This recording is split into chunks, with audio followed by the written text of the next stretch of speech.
কথা আমাদের উচ্চ বিদ্যালয়ের মাননীয় একটা কথা একটাই, এই মঞ্চে এই জায়গায় চেয়ারম্যান স্যারের উপস্থিতি চাই। চেয়ারম্যান স্যার আসবে না, এই জায়গা থেকে একটা ছাত্র করবে না। আমাদের আনন্দ সভায় আমরা চেয়ারম্যান স্যারকে উপস্থিত চাই, চাই মানে চাই, দ্বিতীয় কোনো কথা নয়।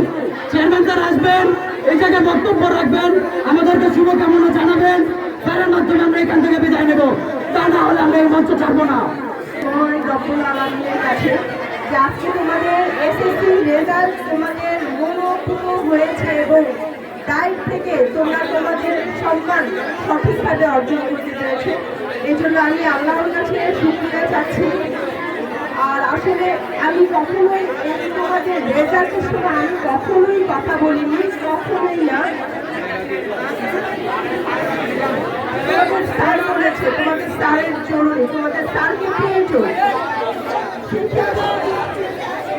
তোমরা আমি একটা ডেট দিব, স্যার থেকে অনুমতি নিয়ে স্যার কবে আসবে, অবশ্যই স্যার আসবে। স্যারের প্রাণ প্রতিষ্ঠান, তোমরা স্যারের সন্তান, স্যার অবশ্যই আসবে।